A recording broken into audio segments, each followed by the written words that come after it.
আসসালামু আলাইকুম প্রিয় গ্রামবাসী। আজকে আমরা এখানে বসেছি আমাদের মহল্লার মসজিদের একটি কমিটি গঠন করার জন্য।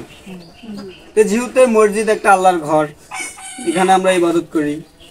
এখানকার যদি আমরা কোনো সদস্য সভাপতি দেই, সে নিশ্চয়ই তাকে আল্লাহর ইবাদতকারী হতে হবে, আল্লাহর প্রত্যেকটি হুকুম আহকাম মানতে হবে।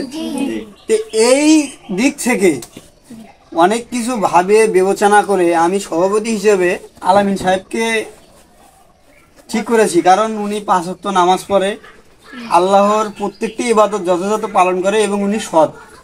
না, আমি মানি না। কেন? ওই তো গরিব, ওকে বানানো যাবে না। নিজের ঘর থেকে তো মসজিদে কিছুই দিতে পারবে না। তুমি কাকে বানাতে চাও? ওকে বানাও, আর টাকা আছে, মসজিদে দিতে পারবে। আমি যতদূর জানি ও নাকি সাইডে আমার দেওয়া থোয়া করে। তো ওটা তুলে কি হবে? মসজিদে তো দিবেন হবে। কি বলবো, হ্যাঁ গ্রামবাসী যাকে চাও তাকে দিতে হবে।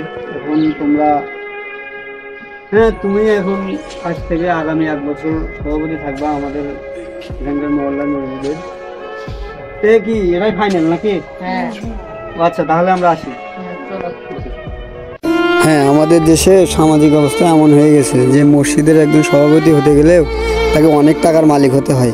বর্তমান সময়ে সুদখোর, ঘুষখোর, চাঁদাবাজদেরকে অনেক অনেক ভালো ভালো জায়গার সভাপতি, ভালো ভালো প্রতিষ্ঠানে বসানো হয়। সৎ লোকের কোনো মূল্য নেই, এটাই অবস্থা। টাকার কাছে সততা মূল্যহীন।